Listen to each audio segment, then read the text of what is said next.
Getirilsin. Matumulat amının zellerinden bir aydın yerine getirip vermek isteyen başını hemme toylon başını men oňarduğumdan Matumulat amının zellerinden başlayan. Ama şolan hemmeňiz üçin dinleňlerdi talan adamlar sizin üçin.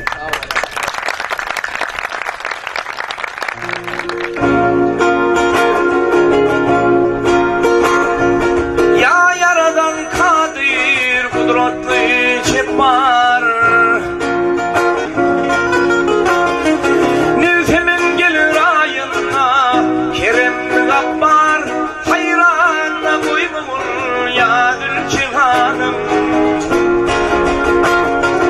Kenim dertli kalma özüm gallaç gönlüm giyinip koymay aç uyanana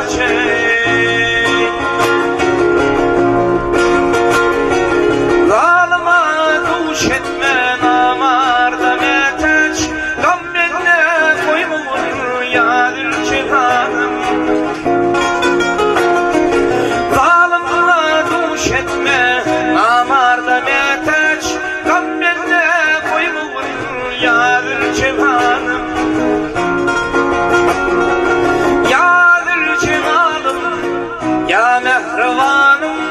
hayranla koymur yadır cihanım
Ya mehrivanım armağanla koymur yadır cihanım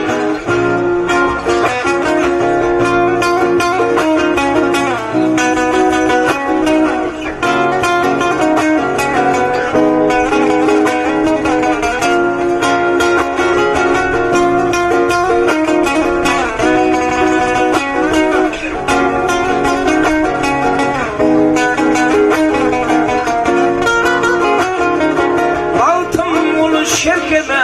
bollaşanım dey Altım ulu şerhem bollaşanımda hayret eder arman koymaçanım dey